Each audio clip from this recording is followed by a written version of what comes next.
What's up, hockey fans? Welcome to another episode of Pod Snipe Celly. My name is Dan Bradley. Alongside me tonight, Joel Fernino. Joel, how you doing, buddy?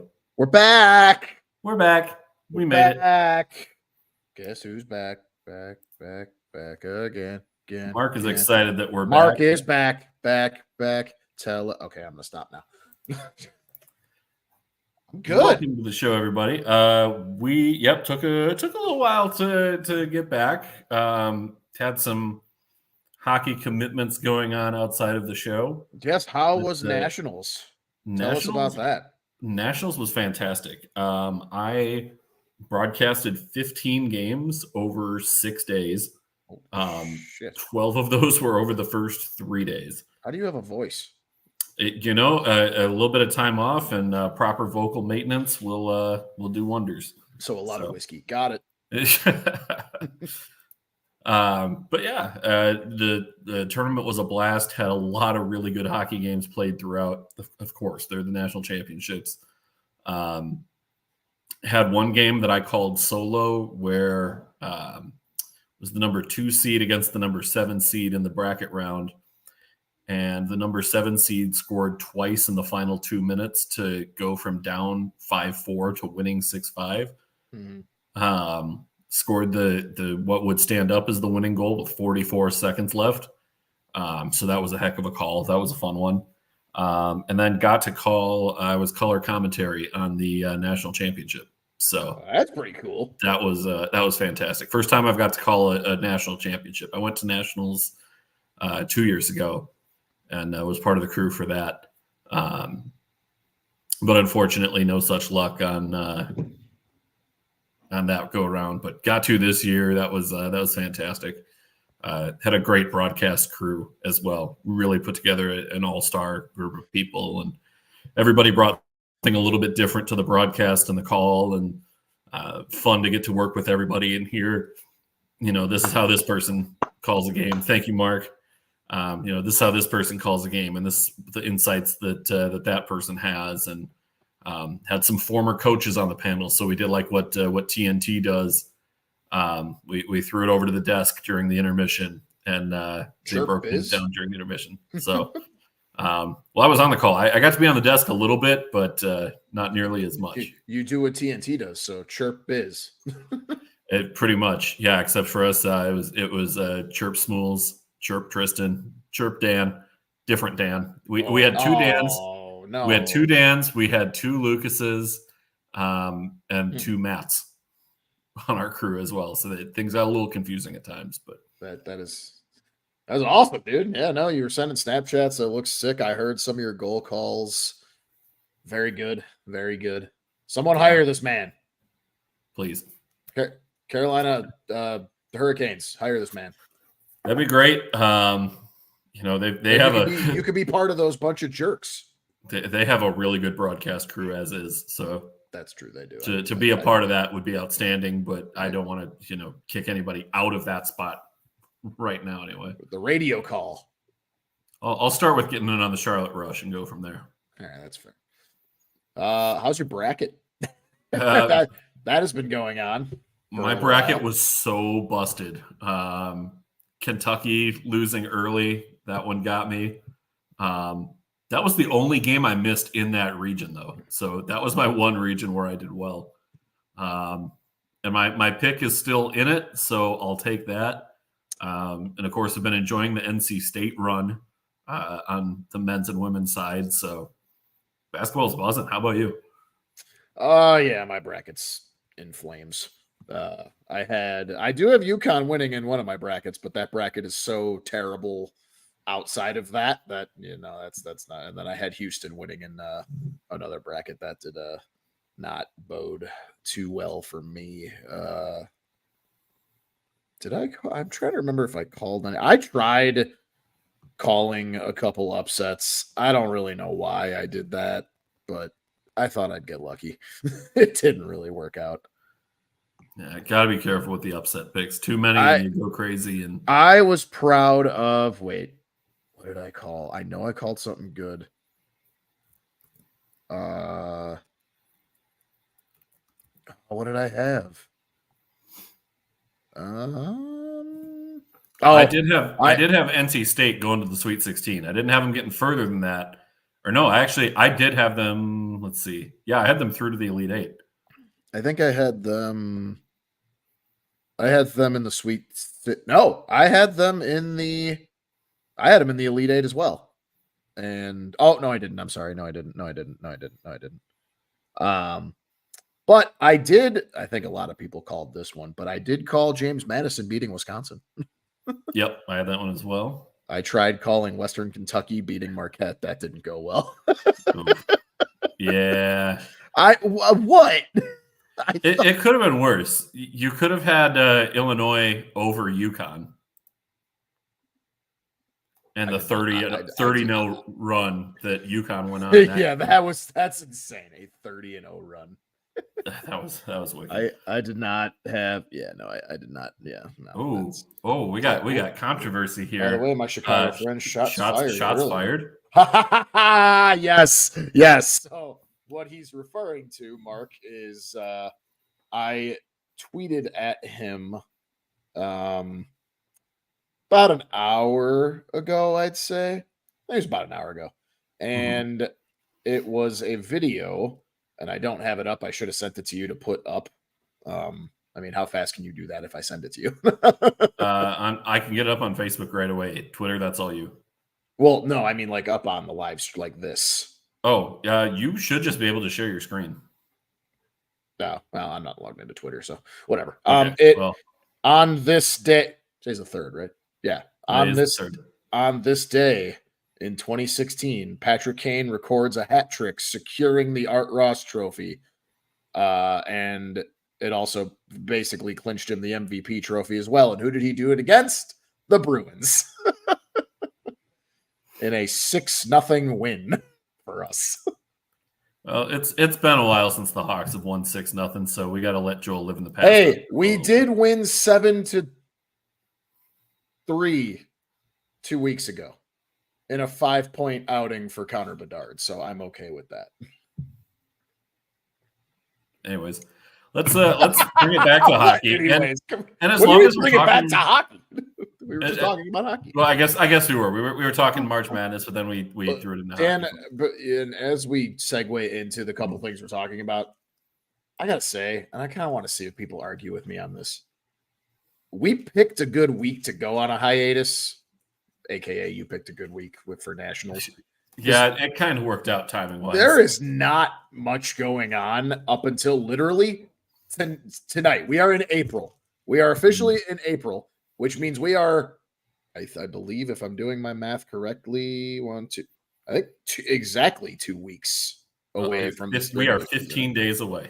So just 2 weeks and a day away from the regular season. The final day of the regular season. Exactly. I thought it was the 17th. That's why I thought we were exactly 2 weeks away. So because I'm in the fantasy championship, so I have been looking at that on in one league. But this is my year to finish second. I win in all of the odd numbered years and finish second in all the evens. I'm like the Hawks. I'm rebuilding. I was a perennial championship contender, and this year I think I had like 3 wins. Yeah, you stopped setting a roster at one point. Bedard went on IR, and you didn't even move him to IR. That's how I knew you were out. My record got to, I believe, 2-10 or 2-9, and I was like, nope, I'm not catching up. I lost 3 of the first 4 games in that league too. Actually, I'm pretty sure I won 3 of the first 4 games in that. Oh no, 2 of the first 3, because then I went on like a 9-game losing streak. Anyway, we were kind of in the ending of like the dog days of the league. Nothing's been going on outside of your boy and our local boy, Ryan Hartman, getting suspended for throwing his hockey stick at the ref, which I thought was hilarious. Yeah, 3-gamer. So yeah, he's out. That to me is the ref being soft. He didn't hit him. But now we're in it, man. We are in the push for the playoffs. We're in the push for the playoffs. And before we get into the playoffs, I do want to keep things somewhat in Boston here. And that is with the Frozen Four coming up. By the way, shout out Bruins and signing our boy Jackson Nelson out of the University of Minnesota. Love that pickup. Who? Jackson Nelson. He's one of the captains. solid hockey player. Bruins fans are going to like him a lot. Good player. Nice. Probably his ceiling is probably, bottom 6 type of role. I don't think he'll bump up to a top 6, but you got to have your role players, and he can certainly be a role player with Boston. So I do think that's the case. But we have 2 Boston teams in the Frozen Four: Boston College, Boston University. Standing in their way, Michigan and Denver. Joel, I'm going to ask you to pick 3 games here. Pick the 2 semifinals and the winner. This is the smallest bracket that you will do all year. It is a 4-team, 3-game bracket. Let's start with Boston College and Michigan. Who you got in that one? Whoa, hold on. Kyle just sent some shots our way. Mm-hmm. Neither Chicago or Minnesota are making a push for the playoffs except on a golf course. Yep, Ouch. Tea time is 9 a.m. Central on April 19th. Yep.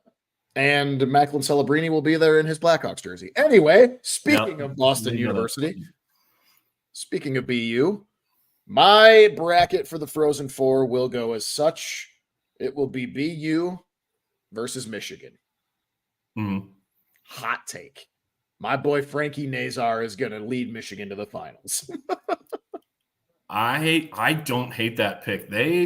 Of the teams that are there, they had far and away the toughest path to get there. They had to beat number 5 North Dakota, and then they had to beat number 4 Michigan State to get there. The hostility of the Michigan State rivalry need not be expounded on. We know it's there. Yeah. Weird one though. Those games were played just outside of St. Louis, Missouri, in a 2,500 seat arena. Oh yeah, that's smaller than any of those teams playing during the year. I think I saw they averaged 10,000 fans, at least at Michigan's games. Yes, 10 there. It's 12 at the Ralph. It's yeah. The NCAA making a stupid decision, that doesn't ever happen. It's ridiculous. Something's got to change about how they do the hosting sites for where the games are at. There's been talk of bringing it back to the campuses, but some places just cannot accommodate that. I mean, unless they spend all of their budget on the Frozen Four, because that's the Frozen other Four factor. is at the Frozen Four is at the X, mm-hmm. right? Is that the XL Energy for those who don't know where that is? Which is cool. That's it's gonna be crazy. Does it kind of hurt a little bit? As look, you know me, I am a long, month-long avid Golden Gophers fan, and it was sad to see them lose. It was sad to see Oliver Moore and Sam Renzel get knocked out. Don't know anybody else on the team. Jackson Nelson, we just brought him up. Jackson and Snuggerud, right? Jimmy Snuggerud. Yep. Who's coming back for one more year. He's officially coming back. I'm assuming so is Oliver Moore. You're good there. I would think Moore would be back for another year. Renzel, on the other hand, I don't know. He might be on the way up. He might be coming up. That's one to keep an eye on. He's a year older though, so that makes a little more sense. He is. But if he's going to try and run it back for one more year with the Gophers, I could see that. No reason to rush him up here. We ain't going to do anything next year either. Yeah, and the Gophers have been so close the last couple of years, losing in the finals last year, losing in the round of 8 this year. They're hungry. They really want that one. The Blackhawks will do you a solid. Sound good? Sound good. You scratch our back, we'll scratch yours. How the hell are you scratching our back? we're raising a prospect for you. Thank you. I appreciate accelerating his development so that when he gets to the NHL, he'll be ready and flourishing. I think it's 3 actually, right? Renzel and Moore. Renzel, Moore. There was one other. I thought there was one other. I think it's just those 2. I'm trying to remember. Yeah. All right. Well, those are the main 2. So. And then the other final, or I should give my pick there. I'm going to go Boston. They're a wagon. Boston College over Michigan. Boston BC versus But BU.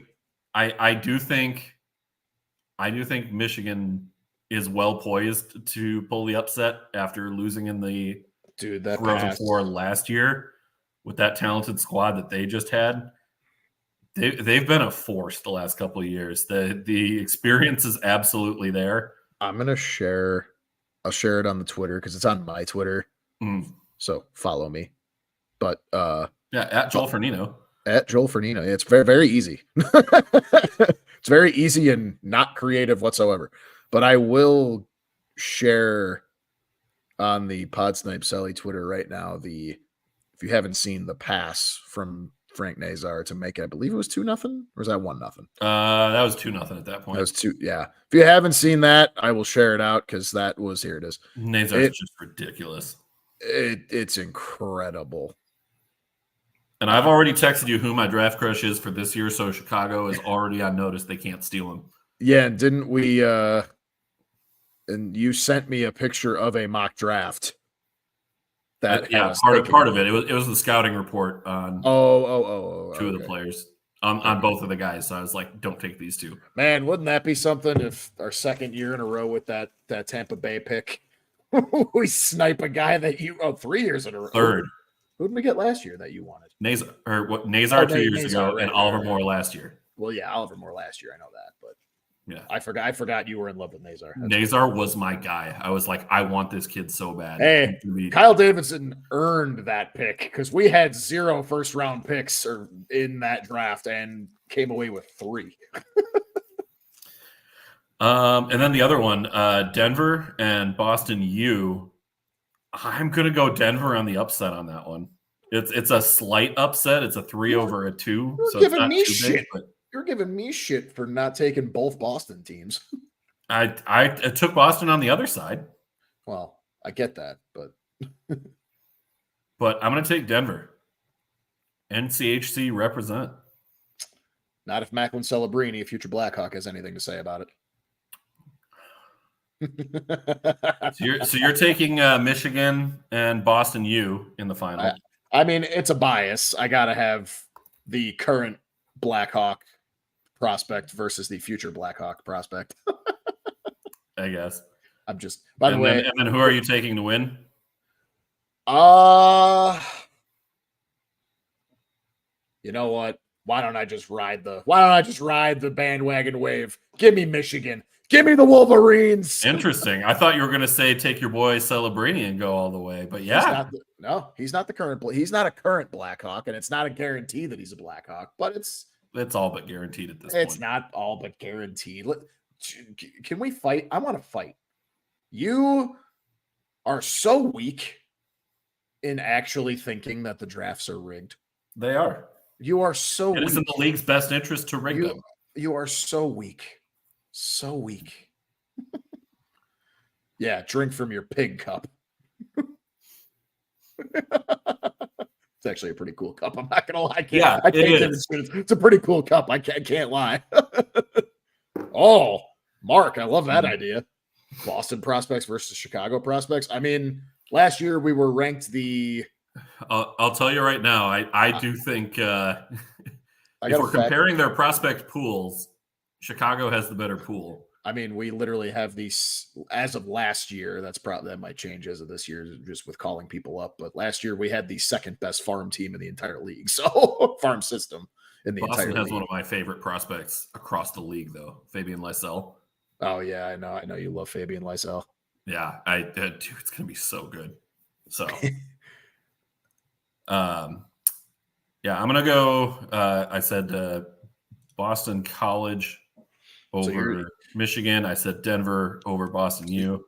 So we both have upsets. Mine's a little crazier than yours, but and I hate to do it, but I got to take chalk. Boston College is just an absolute wagon. I said before the year started, I was like, it's going to be Boston and BU in the final, and that's looking pretty darn good right about now. I'm gonna have to try and tune in for that if it does turn out to just be Boston versus Boston. That's Mark can probably chime in. I'm assuming that city is up for grabs when that happens. I mean, by the numbers, it's probably the best matchup. Period. I get it. It's the bean pot on steroids. So you got a shut up, Dan, when you said the Chicago prospects would win, Mhm. and then you immediately redeemed yourself. That's what I do. That's how I do things here. It's true. It is true. Yeah, I don't know. I'll ride the wave. I'll ride Michigan. I'll ride Frank Nazer. But yeah, I mean, realistically, it's probably going to be BC to win it all. And I'm not going to be mad about that. All right, moving to the NHL. Mm-hmm. The playoff push is on. Everybody is down to about roughly 6 games left. There are some teams that have a couple more. Some have 8. I think the Oilers have 9 remaining. I'm checking that for you as we speak. Yes, Oilers have 9 left. Everybody else has fewer than that. So we are within 10 games of the end of the regular season. We're on wild card watch to try and see who's in, who's out. On average, there's about 7 games left on average. The Eastern Conference has 4 teams within 3 points of a wild card spot. Mm-hmm. The Capitals currently hold it at 82 points. They have a game in hand. Hey, good for them. Yeah, we wrote that team off. I said they were dead in the water, like a month ago? Minus 35 goal differential on the season, and they are and they are in a playoff position from right a playoff now. spot. Yeah, they're in right now. They have the tiebreaker over Detroit. They do for now, and that is because they have 1 fewer game played. When those even up, I believe Detroit, by virtue of regulation. Well, oh no, Washington is still ahead on regulation wins, so that is by 2. So they do have the tiebreaker there. They do have the tie. Yeah, that's what I was saying. They also have a tiebreaker over the New York Islanders, who are 1 point back.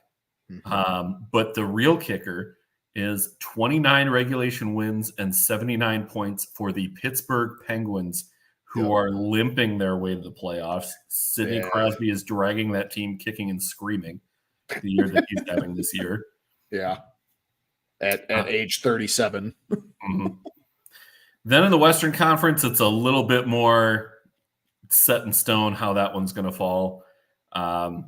Nashville, a 3-point lead over St. Louis, a 6-point lead over Minnesota.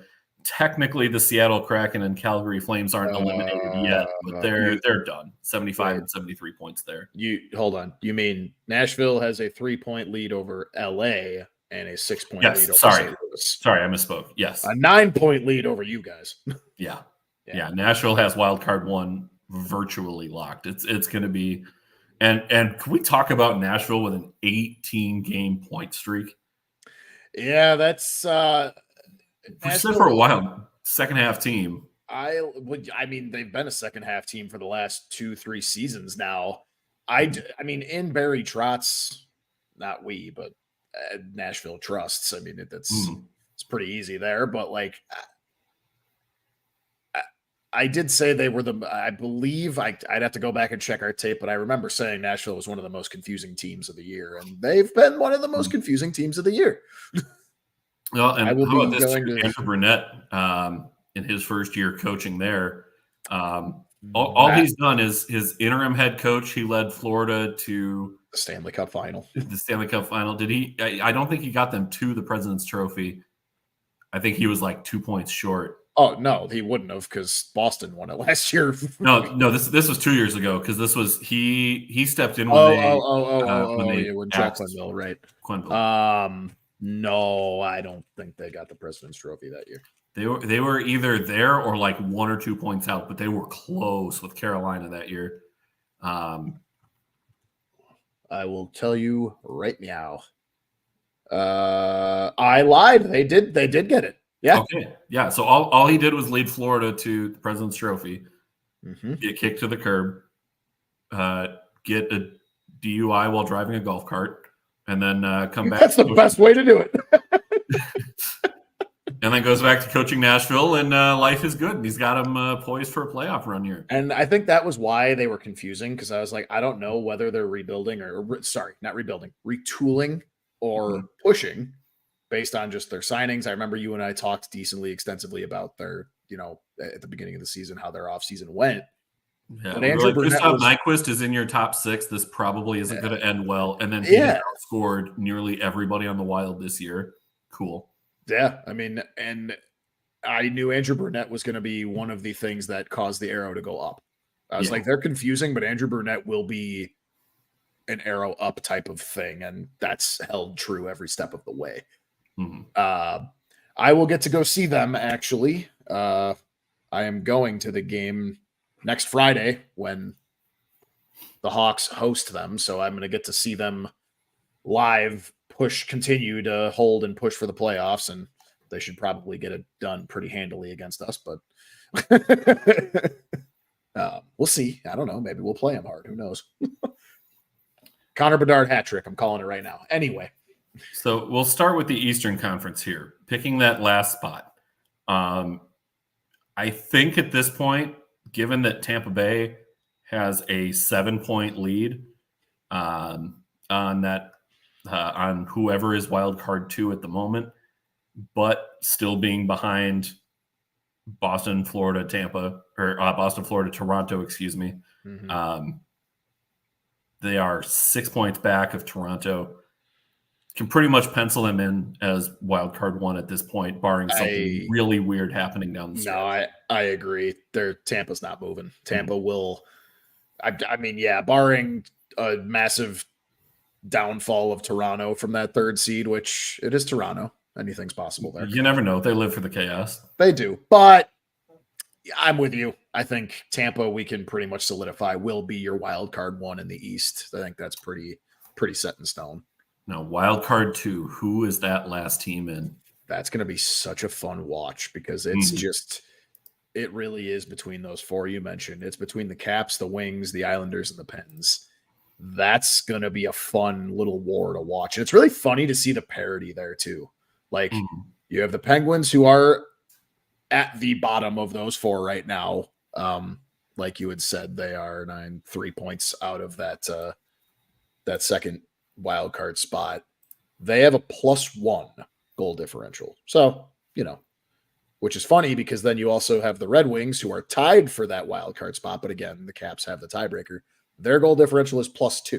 So you have a +1 and a +2, right? And then in between them, you have the Caps at -35 and the Islanders at -27. Both fighting for wild card 2 in the East. That's hilarious to look at, especially on paper. That's tough. Oh, wait a minute. We could end up in a scenario where on Wednesday the 17th, the final game of the season for Pittsburgh and the Islanders, they play each other head to head, potentially for that playoff spot. Oh, I love that. And I think Pittsburgh's going to have a chip on their shoulder because they are still cursing Chicago's name last year for virtually being the ones to knock them out of the playoffs and ending the streak. Man, that race is going to be so fun to watch. But I'm riding with them. I don't care. I know right now the tiebreaker goes to the Caps. The Red Wings will be your wild card 2 in the East.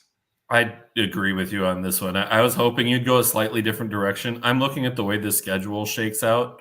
On the back, Washington's remaining games: Pittsburgh, Carolina, Ottawa, at Detroit, Buffalo, Tampa Bay, Boston, Philadelphia. That's a pretty tough stretch for the Caps. That's a tough stretch. For Pittsburgh, at Washington, Tampa Bay, at Toronto, home against Detroit, Boston, Nashville, at the Islanders. That's rough. Islanders have it slightly easier, but nothing has been easy for the Islanders this year. At Columbus, home against Nashville, New York, and Montreal.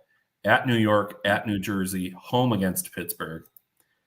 Detroit has home against New York, Buffalo, Washington, at Pittsburgh, at Toronto, and then a home and away with Montreal to close out the season. That could get them in right there. That could be 4 points right there, and that could be all you need. And it's going to happen. It's going to be the Red Wings taking it on the back of our boy, Patty Kane. Hey, what's this hour? Hour is in you Chicago. Do not speak. Hour. Our as in Chicago. Yeah, well, he is your boy. He owns the Minnesota Wild. He's the official owner. Of That doesn't make him our boy. Well, I mean, from a business standpoint, it is. He owns your franchise. That's Jerome McGinley, and you know it. Shut up. I know. I don't know it. It's Jerome McGinley. I'm sorry. Did Jerome McGinley knock the Wild out of the playoffs 3 years in a row? He knocked them out during the regular season and kept them from getting to the playoffs multiple years in a row. Nope. That's not heartbreaking. That's not heartbreaking. It is if you had to watch him and Kiprasov play against us. Those guys shut the Wild down like nobody's business. Patrick Kane is the Wild owner. No. Yeah. We got a couple questions here. One is asking if we are golfers. I shot a 67 the other day. Jesus! I was mini golfing, so there is that. I was like, what the?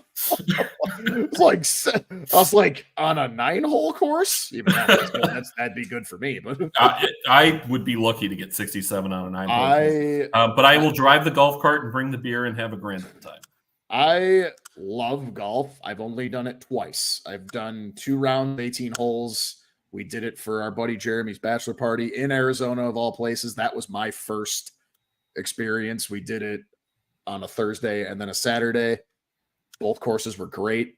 It was my first time ever. So we were in a group and we did, what's it called? I forgot what the Top golf? game. No. Like the type of game when you're golfing where like you don't play it where it lies. You just scramble. Scramble. Thank you. Yeah. Yes. So we did scramble, but like the second day, since we all kind of had the practice from the first, I did keep a score, and I believe I technically shot a 109 or 108 or something in a scramble, which for me, I was like, damn, that's not bad. I want to be more of a golfer. I love golf. It is so fun. It's relaxing. Like he said, bringing the beers and particularly the high noons. Love driving the cart around. Granted, these were Arizona courses. I need to check out some Illinois courses, but Arizona courses are absolutely gorgeous. So I guess just like I try to be a golfer. I don't know. Next question was who's the underdog that slips in the back door to make the playoffs that doesn't belong there? Ooh. I mean, to me, the biggest one that is an underdog at this point might actually be Washington, who holds that spot. Yeah, I'm with you. I know it's we just agreed on 2 different things, but that would be my choice too. I mean, look, nobody in the West is really sneaking in. Mm-hmm. I don't think the Blues are going to get in. That's also my hope, but I don't think they're going to get in. Sorry, I don't think the Wild are going to put up. They're done. They've been dead since December, and they've been. I don't think they're going to get 9 points unanswered to at least tie themselves with the Kings. That's it. They basically have to run the table to get there. It's not happening. Literally, and so especially if we keep going to overtime and pulling the goalie. That was pretty cool, though. It's entertaining the once. It was a bit much to try and think that was going to happen twice. Biggest balls move ever. I'm with Dan. It would be Washington because we both said it. We had them completely dead and buried, a month or so ago. And not only that, but I mean, this is a team that they traded Kuznetsov away at the deadline. They traded Anthony Mantha away. TJ Oshie is hurt. Backstrom is hurt. Ethan Bear is in the player assistance program. Darcy Kemper has not been good this year. Charlie Lindgren has been kind of carrying the way to get them back into things. Oops. I can't remember if I said Backstrom, but he's LTIR. So lot going on there in Washington, and somehow still potentially maybe in the mix here.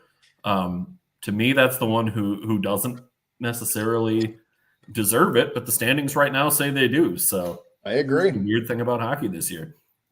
I don't think it's going to happen, but to answer your question, no, I agree. I think it's absolutely Washington who would be that dark horse that's like, how the hell how did you somehow get into the playoffs?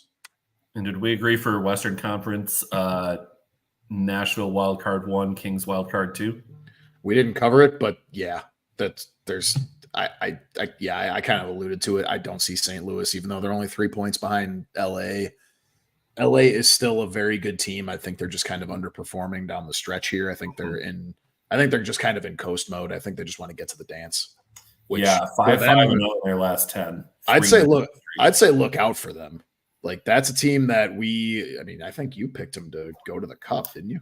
So I had them as the President's Trophy winners this year. That right. Did not go well. So it didn't go well. Have them in the conference finals against the Dallas Stars. And down for a little while, they were pretty much just floating around the top 3 spots in the Pacific. Like, well, Vancouver ran away with it, obviously, which is nuts. But they were kind of floating around 2 and 3 a little bit with Vegas, and then Edmonton obviously figured their shit out, and Connor McDavid was unleashed.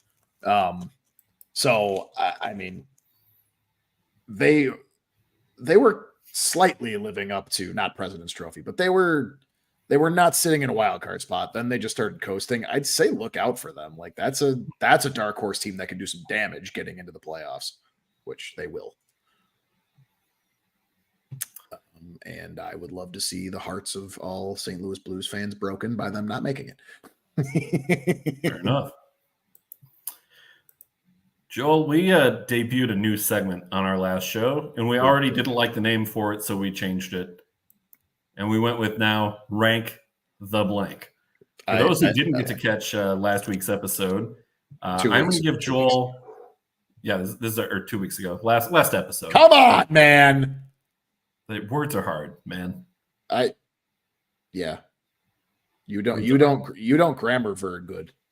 Joey chiming in, helping me out with the Screw the Blues. Oh, he's on X this time. Oh, what did I just call it? He's on Twitter. What's wrong with you? I don't know. Words are hard sometimes. Yeah, see, turnabout is fair play. Yeah, well, that's not my brain. That's Elon being an idiot. Anyway.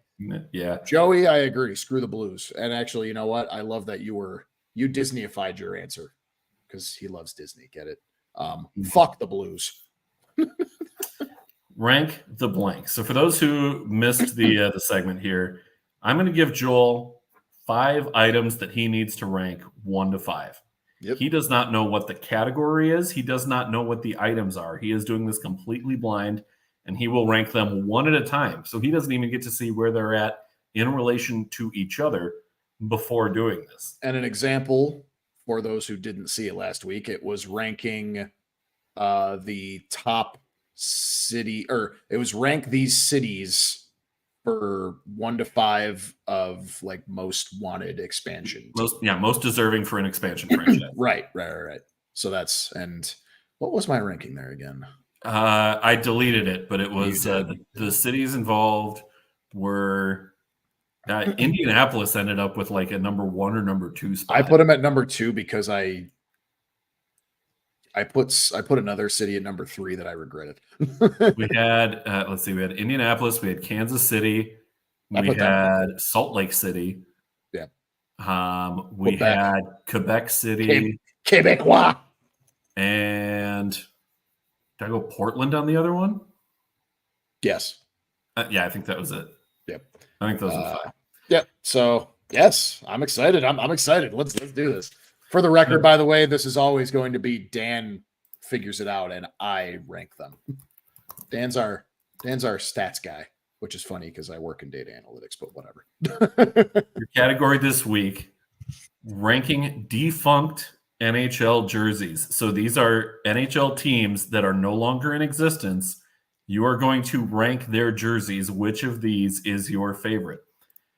Okay. And we're going to start. Interesting. With the Quebec Nordiques. The Quebecois Nordiques. 2 shows in a row, Quebec gets a mention. Quebec? Joel, where in this blind ranking are you going to put the Quebec Nordiques jerseys? Everyone loves fishing in Quebec. Always good fishing in Quebec. That's what it is. Ooh. And hold on a second. Just mostly a question. And these are they going to be main? Like these were their main jerseys, or like could these be like alternates? Because this looks like an alternate. We could at some point do like alternate jerseys or like some of the but these in particular were their main either home or away when they Correct. were a franchise. That's Correct. crazy. For some reason, I do not remember Quebec's away. Well, at the time, actually, probably home whites would have been a thing. Yeah, these were the home whites. I don't remember them being this sharp looking. Mm-hmm. So I think I gotta go.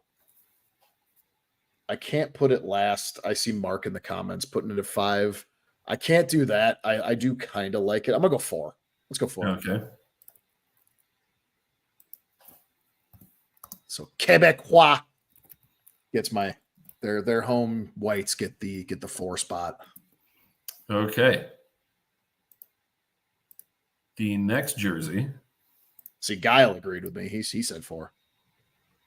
Mark went 5 for that one. Oh baby! Whalers. Oh baby! Although I wish you would have done their away jerseys, but I thought about it. I like these slightly more. I've not look. Side note, like because we're kind of going through things kind of quick here. I want to throw a poll out there, and I'll leave it up for however long I can up until next week's show. Are you a home whites guy or a home color guy? I think it depends on the team. There are some teams where the white color scheme just looks sharper. Yeah. There are some where it's like it has to be the bold. I don't want to regret this because God, I love the Whalers jerseys. But because I like their, I guess technically their aways more than their homes, I got to put the Whalers at 3. Okay. I feel like I'm gonna regret that, but yeah, let's go with that. God, I love the Whalers jerseys though. Okay. Your next one. Wait a minute before you Mark, dark at home because I'm a sloppy mess when I'm drunk and at games. Hey, Mark, we were already best friends, but now I think we just solidified it. Jersey number 3. All right. The Atlanta Thrashers. That's an easy 5 for me. Those jerseys are ugly as sin. I like those jerseys, man. I guess good for you that it's easy to put them at 5. The crest is the only thing giving it points because I always loved the Thrashers crest, but I don't like the colors. I don't like the scheme. The goldish yellow that they got going on outside of the crest is just totally out of place for me. I don't like it. No, what if it was the red jersey that had the flying T logo? I got to Google that one real fast. I can't get a picture up, but if you Google Atlanta Thrashers jersey, it'll be one of the first one that comes up. It's like a dark maroonish red base to the jersey. Wait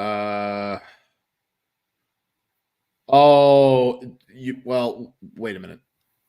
So if you would have done the baby blue version, I might have put this at 2. The baby blue. I was thinking about the baby blues because I do like those even more. That one's sick. Their away jerseys suck.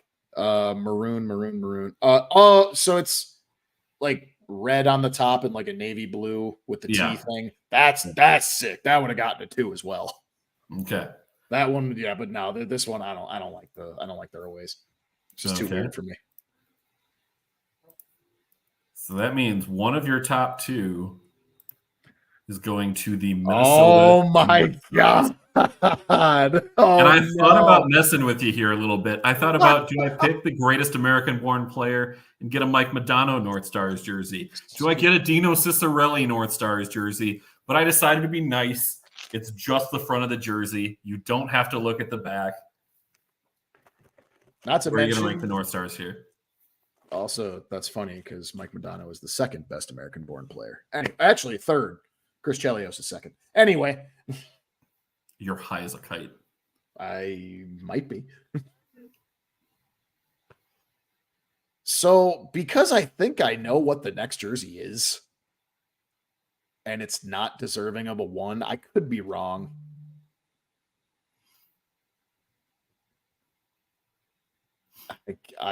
God, I'm not going to hear the end of this, but I think this gets my 1 spot. Well, before we give it the number one spot, I will give you a chance to throw out. No. This is blind ranking. I mean, although I guess technically it's blind. I'll tell you what. I will let you type in the private chat what your guess was. Oh, so that way we've got a record of it. And are you going with the North Stars at 1? I typed into the chat. Was I right? Give me just a sec. I'm updating our banner. Was Minnesota 1? Yeah. I even look, even if my guess is wrong, and quite frankly, it very well could be now that I'm really thinking about it, I do love these jerseys. So I'm not. What do I wish I would have put the Whalers at 2 instead of 3 now, though? Yes, I absolutely do. But that's okay. I do like the North Stars jerseys a lot. I love the color scheme, and you know what? Their color scheme looks even better now that they're in Dallas. You shut your whore mouth. Norm Green still sucks. Yeah, I was right. Correct. I was right. There you go. I knew it. It was the Seals. The California Golden Seals. Well, side note, yes, Joel might be high now. He might be. You know what? I have not done one of our episodes after taking a gummy just because I want to make Mark happy. I'm going to do our next episode now after taking the gummy. Okay. Great plug for our next episode. That'll be next Tuesday, April 9th, 8 Eastern, 7 Central. See how I did that? See how I did that? Yep. So yeah, Seals would go 2, but however, and that's official. However, if we weren't, the funny thing is though, is if this wasn't a blind ranking and it was just these 5 jerseys, it's actually pretty accurate. Just switch the Seals and the Whalers. I think if this one was me, number 1 although this picture looks like somebody like puked on the jersey and then left all the stains on it. it's the lighting of how the fold is. That's what I figured. Because like I've worn the Seals jerseys in like playing NHL online before, and they're pretty cool on there, but you know. Now for me on those 5, I would go Nordiques. Kyle. Joel, I was starting to like you until the Dallas. Yeah.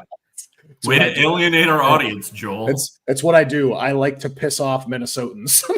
If pissing off Minnesotans paid him any money, my guy would be a billionaire. Oh, I would be retired. I'd still be doing the show, though. Don't worry. I would go number 1, Quebec Nordiques. Number 2, Minnesota. Okay. I love those Nordiques jerseys, man. Okay. I don't disagree. I like them a lot, quite frankly. You know what? I take it back. You go ahead, and then I'll tell you. I would go Minnesota 2 then. Hartford 3, Seals 4, Thrashers 5. Yeah, but Thrashers Baby Blues would be a game changer, and that would bump them up to 3, honestly, for me. So I actually lied. Mine wouldn't be as close. I'm still putting the North Stars at 1, but then 2 is Hartford.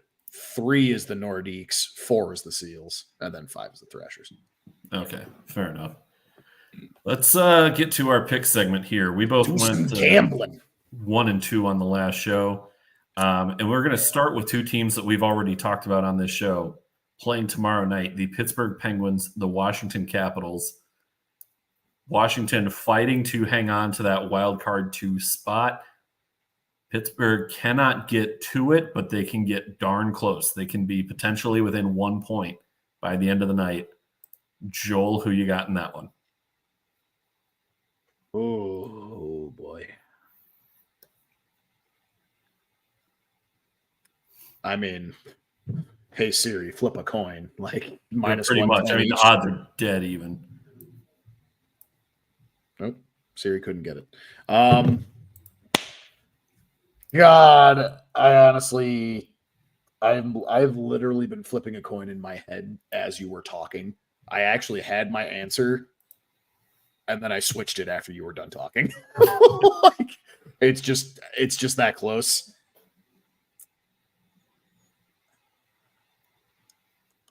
You know what? No, I just switched it again. Give me Pittsburgh. You're going Pittsburgh. Okay. I literally was on Pittsburgh. And so is Mark, actually.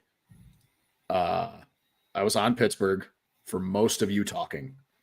Then I looked at their home and away records and kind of switched to the Caps. The Caps are 20-11-6 at home, and the Penguins are 14-17-7 on the road.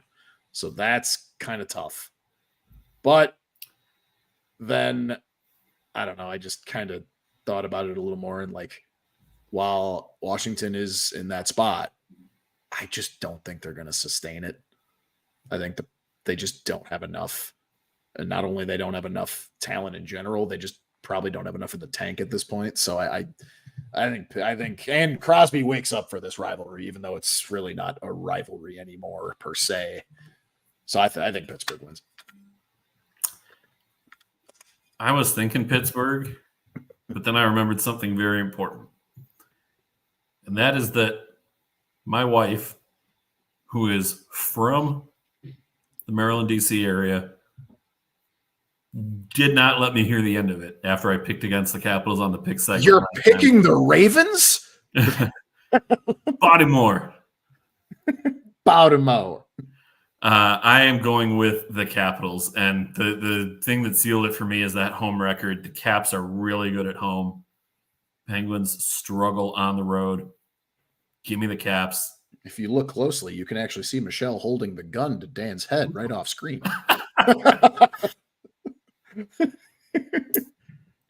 Game number 2, the Boston Bruins plus 126 at the Carolina Hurricanes. Not often you see the Bruins at plus money. Yeah, very rare to see that one. Neither of those teams is in action tonight. Mm-hmm. And it is the front end of a back-to-back for the Hurricanes as well, who will play the Capitals on Friday night. And their home and away records do not do anything for trying to figure it out. Like Boston's away record is 21-8-9. The Hurricanes are 25-9-4. Like it's all pretty damn close there at home. But I do know that the Hurricanes are tough to play against at home. From a strictly betting perspective, I actually might toss a little on the Bruins because getting the Bruins at plus money I don't know. That's tough to take. So, but from this perspective, I'm gonna take the Hurricanes. Sorry, Mark. I've chosen the Bruins the last like 2 or 3 weeks we've done them. This week I can't do it. I got to go with the Hurricanes. Don't worry, Mark. Joel's let you down. I've got you. I'm taking Boston. Bruins at plus money. Boston. Bring it on. Boston. Your cousin from Boston. I do love. You know what beer I haven't had in a while? A Sam Adams. Boston Lagers. I have not had one of those in a very long time. Actually, total side note here. We got extra time. I just went to Medieval Times for the first time ever. Yeah, over the weekend. For one, it was a blast. I think I was drinking Dos Equis out of a giant mug. You had to eat everything with your hands. It was really fun. You didn't get like mead?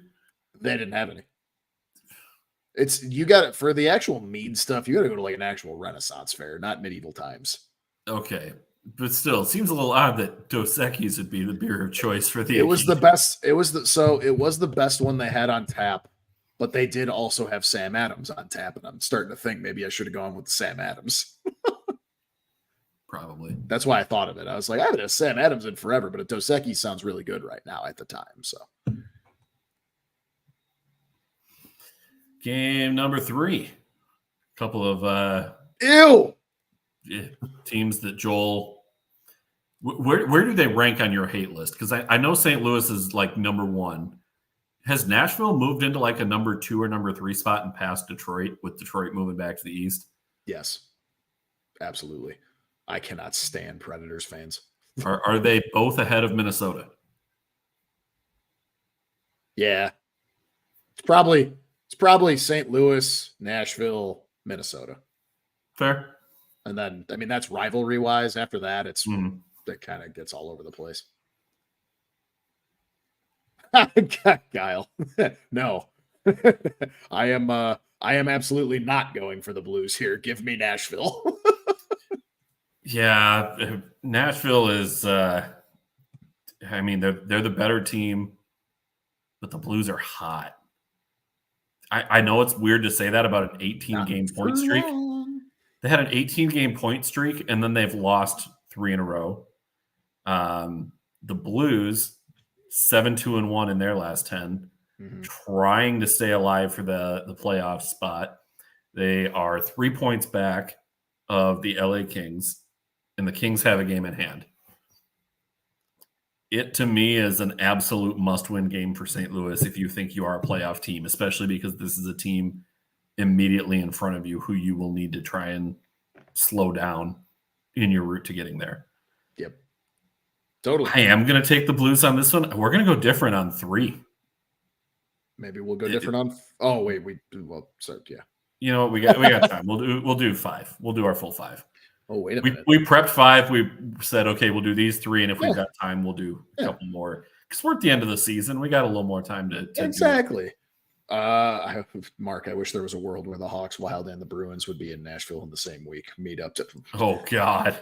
Hey, I told you at the beginning of the show I will be at the game, Nashville against the Hawks next Friday. And I'm not built for that. and quite frankly, too, we didn't even talk about. We usually do this. We usually do Hawks Wild week. It's Hawks Wild week. The Hawks and Wild play on Sunday. Yeah. So actually, in a game that it would be beneficial for both of our teams to lose.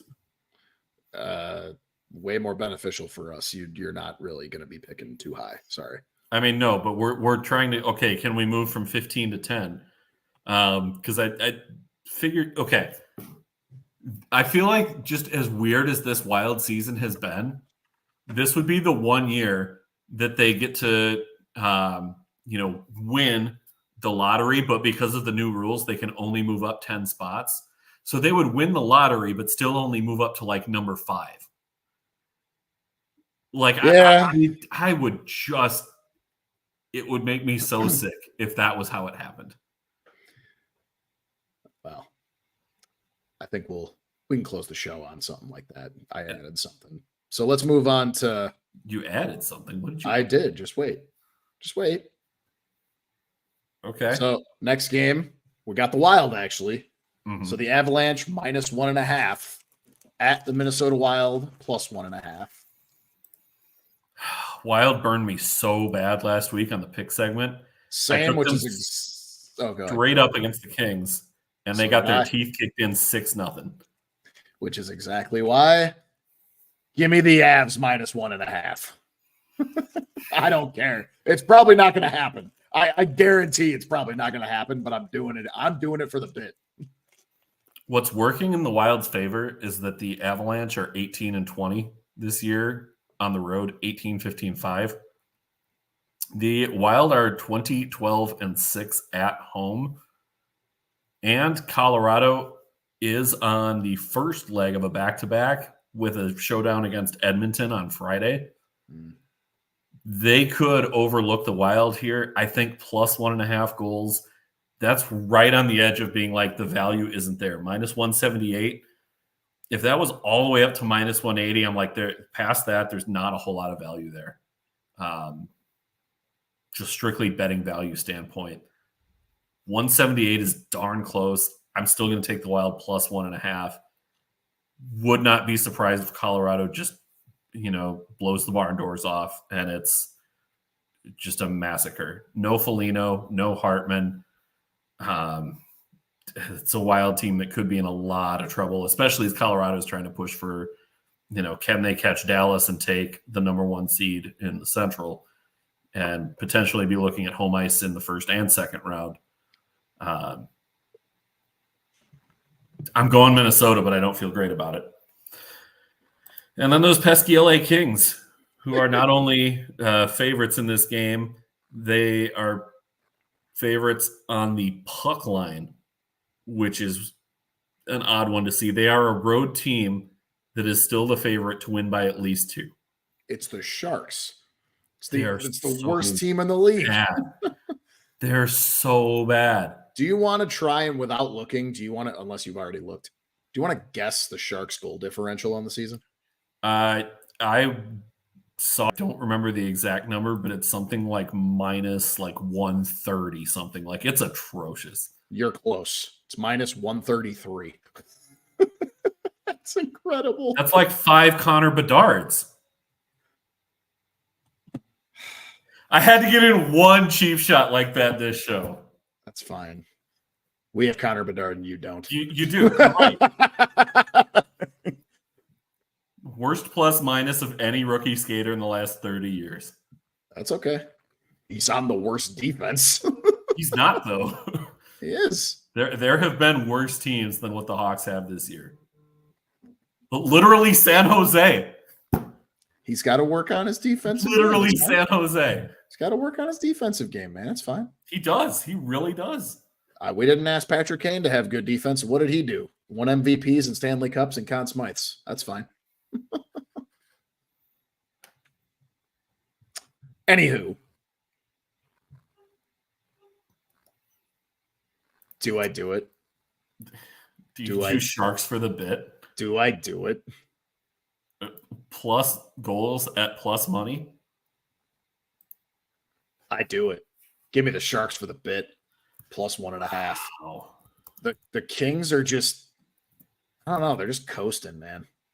It's weird. Also, the last time I picked against the Sharks on the puck line, they only lost 1-0, and I forgot who they played. It might have been Nashville, I think.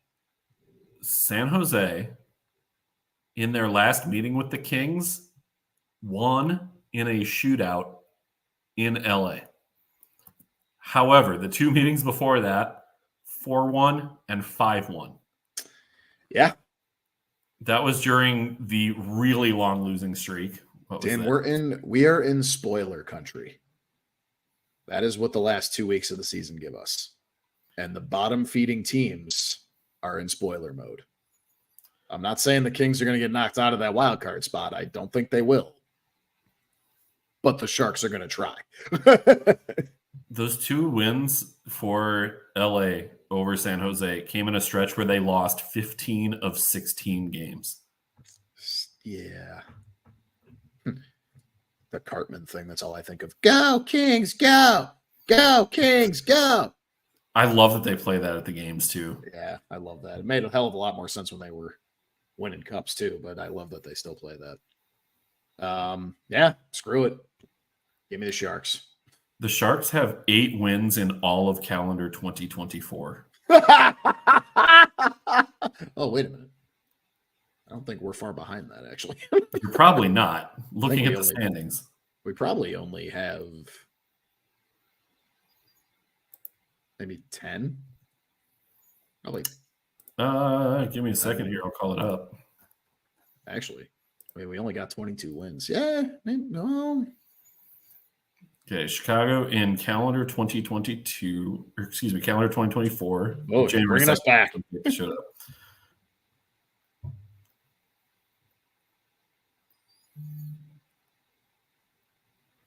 Doing math. 11. I was close. So, all right. What are you going with? Okay, that's fair.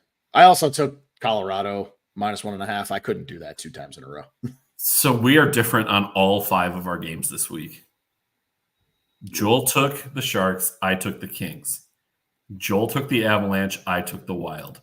Joel took the Predators. I took the Blues. Joel took the Hurricanes. I took the Bruins. Joel took the Penguins. I took the Capitals. We are different on all 5. That's crazy. The first week in a very long time this season that we do 5 games, it's also the first week of the season where we're different on every single one. We've had a couple on 3 where we've been different on every one. We haven't had any 4s or 5. Right. Oh, come on, Mark. Get out of here before you guys take off. Thanks for coming back. Friggin' missed you, mugs. We missed you too. We Mark. missed you too. We missed everybody. And we have one final thing before we go. Okay. I said it. I alluded to it.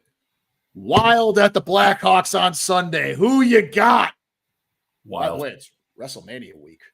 WrestleMania weekend is this weekend. I'm very excited. But this game is luckily right before WrestleMania Sunday starts. So I'll be able to watch pretty much all of it. You got the Wild? I got the Hawks, baby. Give me a Connor Bedard. Give me a Connor Bedard anytime goal. I've got the Wild 2-1 in a game where the Hawks outshoot the Wild. I'm going to say it's going to be a scoring-ish affair. Give me 4-3 Hawks in overtime. 4-3 Hawks in overtime.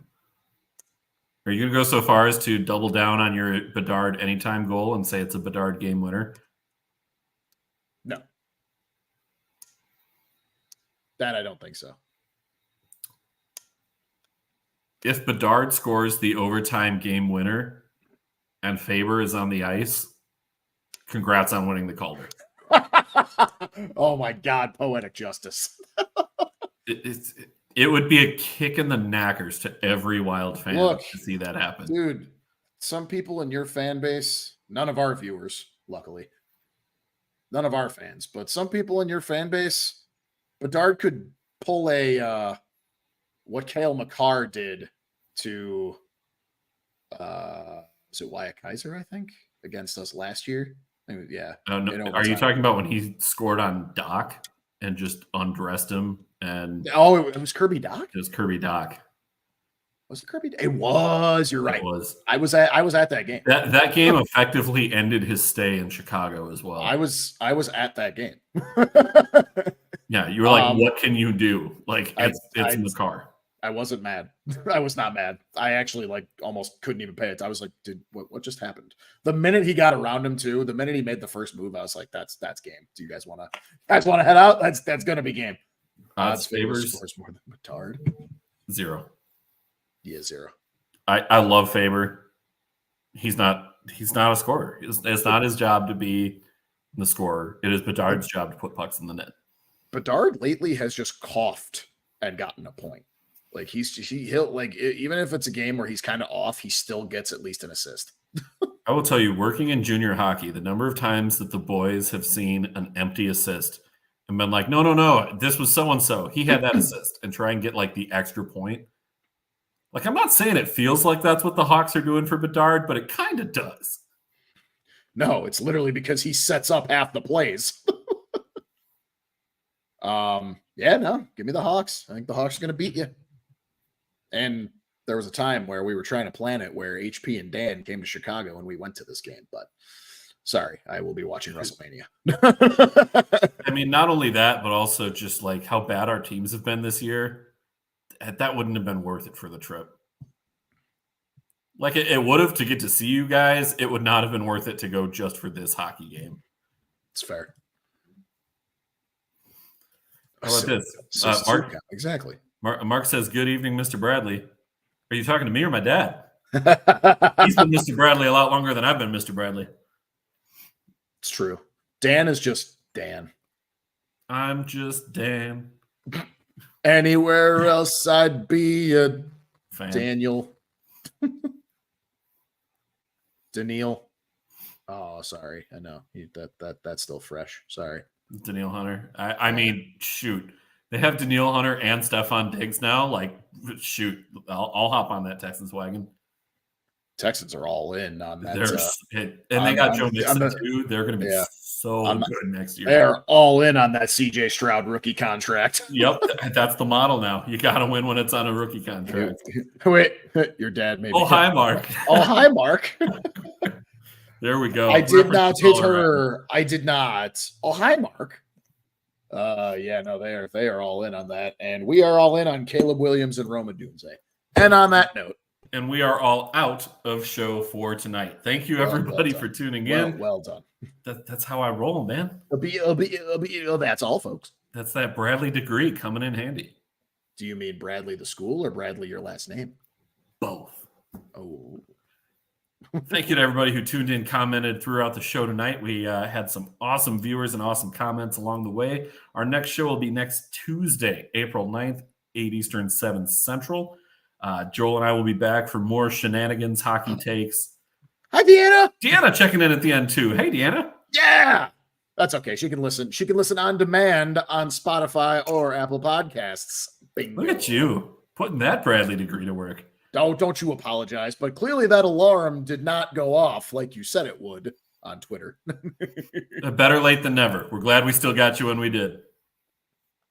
Absolutely. All right, that's it for tonight. He's Joel. Tune in next week. I will take a gummy before the show. He's Joel. I'm Dan. Enjoy the rest of your week, everybody.